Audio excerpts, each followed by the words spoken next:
All right, to baseball we go. Minnesota Twins. Hey, it's fun when they win, isn't it? Easy game. World Series champs. Here we come. Twins throttled the Sox last night, 8-2. Twins hit 4 home runs off a guy who had only allowed 5 all year, and then when he got pulled, they hit another 5 bomb shots in all. Alex Kirilloff with 2 of them. Miranda, Kepler, and Polanco all go yard. Josh Winder goes 5 strong, 7 hits, but just 2 earned runs. Bullpen comes in, ring them up, sit them down, 4 scoreless innings. It's a double whammy. Twins win, White Sox lose. Guardians lose to the Tigers. Look at that. Twins lead jumps to 4.5 over Cleveland, Sheesh. 6.5 over to the Sox. All right. And for now, Reg, life is good in Twins country once again. Yeah, Winder comes out, puts in a quality start. And then those bats, man, 4 home runs. Like, fun, goodness gracious. Hey, if Alex, I told you 1, 2, 3 in your lineup, Arise, Correa, Buxton would go 1 for 13. Wow. And you'd still put up 8 runs. You'd look at me like, this dude should be in the insane asylum or something, right? But we talked about this before. Like, these other bats are capable. You never know from night to night, if Buck or Correa or Arise is not doing, what they're supposed to do, then all of a sudden, like Gary Sanchez, last night it was Polanco, hit a 2-run bomb on his birthday. He turned 29 yesterday. Ooh. And then I mentioned this on on the sportscast. Alex Kirilloff was acting like it was his birthday. Yeah.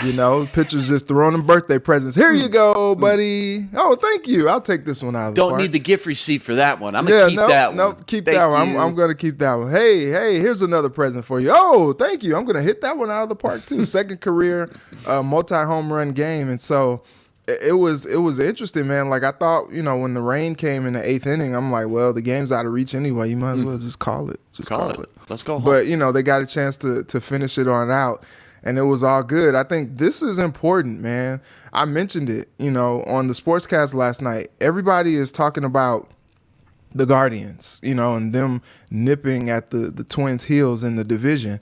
But you got to watch out for the White Sox as well, because they're one good streak away from going ahead and challenging the Twins in this division. So in series like this one, you hate the last couple series against the Guardians turned out the way that it did, because their lead could really balloon in this point. But series like this one, even if they lose this one today, they've taken 2 of 3 from the White Sox, which is good enough to keep them ahead in the standings. And you want to see them continue to do that as they move forward, because, I just don't trust it, man. Especially when you look at how the bullpen has played so far this season, and, the variables, last night, Archer goes on the injured list out of nowhere with left hip tightness. I jinxed him yesterday. Yeah, I know. Shame on you. But with the injuries and the bullpen inconsistencies, like, when they have a chance to get these type of games, they got to get them. And you like to see what they did last night. Yeah, it's scary, too, about Chicago, because they've never really got on a heater yet. They haven't gone on this hot streak yet, and they're still only 6.5 games back. And we know a lot of experts had them to win this division based off just the pure talent on the roster and pitching staff alone. So it's scary to think that eventually in baseball, such a long season, they're going to go on a hot run here eventually. Look what the Braves did. Yeah, look what the Braves did. Exactly. Great point. So that's something to think about as well. And also, just so clutch when you can throw out your number 4 or 5 pitcher and get wins like this, isn't it? I mean, Winder wasn't even supposed to start. Chris Archer before the game, little tightness in the hip. They pull him. Winder's on the mound all of a sudden, just hours before the game. Hey, you're starting, kid. The depth of the starting pitching rotation after just countless innings. We know him. Kenta Maeda before the year even started. Chris Paddock only gives him a couple starts before he goes down. Sonny Gray, Joe Ryan, Dylan Bundy have all missed time, but guys like Devin Smeltzer have been huge. Great. Josh Winder, Cole Sands is even progressing a little bit. It's just so valuable because there are always going to be guys who are needed when the top stars go down. Chris Archer, again, latest victim. He goes on the 15-day IL this week. Hopefully he can come back healthy and return soon. Okay, time to hand out some mid-season awards for your favorite team. Some jewelry, if you will. And if I was handing out jewelry, I'd be using Blue Nile Jewelry. Make your moment sparkle with jewelry from BlueNile.com, and Locked On Sports listeners get $50 off purchases of $500 or more. Use code Locked On. That's code Locked On. Plus, every order is insured, ships free, and arrives in discreet packaging that won't give away what's inside. Shop stress-free and find your forever piece. Go to BlueNile.com today. All right, Twins Awards. Here we go. First up, let's just jump right into it. Team MVP. Who's the MVP of the Minnesota Twins this year, Reggie? Oh, can it be co-MVPs? Sure, I'll give you 1 and 1A. Yeah. All right, I'll do Luis Ariz and Byron Buxton. Easy answer. I think the heart and soul of the team, the face of the franchise, when healthy, maybe the most electrifying player in baseball. Yep. And the Twins got him. It's crazy. He's only batting .222. It doesn't feel like it. Leads the team with 22 home runs and slugging percentage. Tied for most runs scored with Luis Ariz with 41. Not to mention just an absolute defensive stud out there in center field, showing off that incredible speed and range. I got Byron Buxton, your team MVP. Certainly could be a case to be made for sure for Luis Ariz as well. Nobody's going to argue that. It's just scary to think about Buxton, what this man could do with the injuries turned off. You know what I mean? If he could play even just like 140 games. I'm not even getting greedy here. 140 is all I want, man. Don't want to jinx it. I'll knock on this wood, but he's trending that way. He's looking good this season. I love it. All that huff and puff, the turmoil about, oh, we're going to have to give Buxton every third, fourth day off. Twins fans losing their minds, heads popping off their body. Hey, you're right, man. Trending for about $140. I'll take that any and every season. All right, Next up, Cy Young. Who's the Twins' Cy Young pitcher this year thus far? If I had to go one, I'd probably go Sonny Gray. You know, with all the injuries that have taken place, it's not an easy as you think decision. I mean, usually there's kind of one clear-cut guy here, but it's really been a total group effort. In fact, the lowest ERA from starting pitchers in the MLB, the Twins rank 5th. That's with amazing. A 3.53. 5th best ERA That's amazing. from starting pitchers in the bigs. You tell fans that before the season starts, they look at you like you belong in the insane asylum. Before he went down with COVID, I think the easy choice was going to be Joe Ryan. But absolutely. And if you're talking just the most talented pitcher right now, like who's the hottest guy on the staff, I think you go with Johan Duran. Like if we're playing, MLB The Show on PlayStation, Duran has the highest overall rating maybe, but I had to do a double take, by the way. He's only got 5 saves on the year, but 36 innings pitched, 48 strikeouts, and just 6 walks. 48 strikeouts, 6 walks. That ratio is absolutely wild. But Cy Young usually goes to a starting pitcher, of course. And yeah, it's got to be between Joe Ryan and Sonny Gray. Both very close to one another statistically in innings. Both pitched around 60 innings. In whip, they're separated by 100th of a decimal. 1.04 and 1.05 going to Sonny Gray. Joe Ryan's 6-3 on the year. Sonny Gray's 4-1 on the year, but Sonny has him in the ERA and earned runs category. Also has a slightly better strikeouts to walk ratio. So I'm with you. I'm giving the edge to Sonny just by a hair for Cy Young. Next one up. How about Rookie of the Year, or better yet, just best up and comer right now? Like who's the most exciting and promising young stud on the Twins right now? Now this is tough. There's a lot of options here. So if Royce Lewis was healthy, you probably go him. But man, this is tough.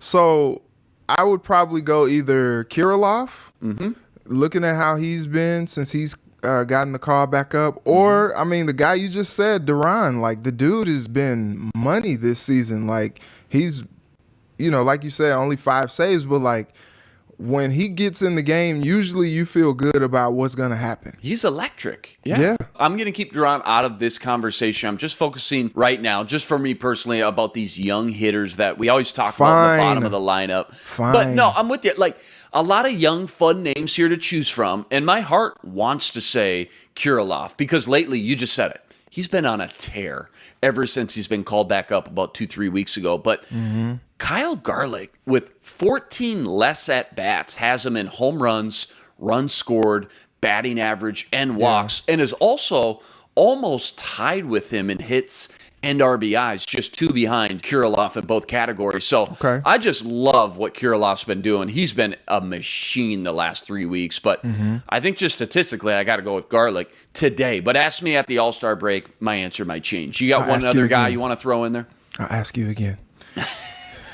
Yeah, no, those were my two with Duran and Kirilloff. Like those were the guys, man. I think those are guys that I think the Twins can really kind of hang their futures on. And when Royce Lewis comes back, throw him into the mix as well, wherever they're going to play him, depending on what happens with Correa. Just a lot of fun, young, promising, just raw talent out there to be developed. And like you said, get Royce Lewis back in the mix too. Maybe you keep Carlos Correa around for a couple more years. Buxton keeps progressing. I think there's a guy named Miguel Sano who might come back eventually someday. That's Maybe crazy. He'll do Like something too. Like that's kind of crazy. Like the Twins have been doing this without Sano, and it's almost like they don't need him. That's crazy. All right. Last one, breakout player. Who's the breakout player for the Twins in 2022? Duh, it's Luis Ariz. Right. Duh. Copy paste. I mean, think about it. I don't think there was a easier no-brainer on this entire list. What Luis Ariz has done this year is, I mean, dare I say, magical so far. Just a Rod Carew light. What we're watching for some of the elder statesmen who grew up watching Twins legend Rod Carew, batting .346, 94 hits. Nobody gets on base more. Leads the team with a .419 on base percentage, 46 runs scored. Just a pillar at the top of this order, and has obviously been consistent as they come. You don't hit 346 in the middle of July, not being consistent. No one saw this coming, I don't think, from Luis Ariz, at least not to this level. Right, for sure, right. the Twins breakout star. I'll give you another one, though, just because that was so easy. I'll dig a little bit deeper.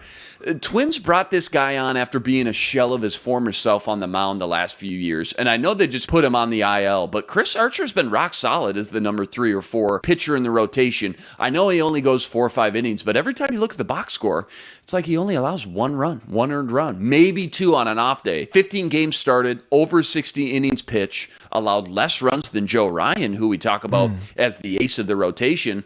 I think Archer has broken out of that shell he's been in and out of that funk and back to his old ways under Rocco and the pitching coaches. I'm with that. Yeah, I'm with that. Like they really manage him well. They're like, look, you're not going past 5-6 innings, Bucko, but when you're in there, do your thing, and we trust it. And it's tough because he waited like almost like a month and a half or more like to get his first win of the of the season. Right, I remember that. So it's just like. It's just like, man, like his numbers could be even better if he would have gotten a little bit more run support in some of those early starts. But, better late than never, I guess. Yeah, they had a game plan clearly going into the season. I didn't like it at first because it put a lot more pressure on our relievers, our bullpen. And it's like, Archer's only thrown 68 pitches and you're pulling him in the 4th? Like, what are we doing? He looks fine. He looks great. Yeah. But clearly that game plan has worked to a T. It's been solid. They needed to get some more structure around him as far as trying to revive his career a little bit. And I think they've done that. And again, just another nice depth piece in that rotation once you get past the big 2, big 3 starting pitchers. Twins now 5-0 versus the White Sox this year. Division lead back up to 4.5 games over the Guardians. Afternoon game today, first pitch 1:10. Joe Ryan taking the mound. Rest assured, Reggie and I got you covered tomorrow to break it all down.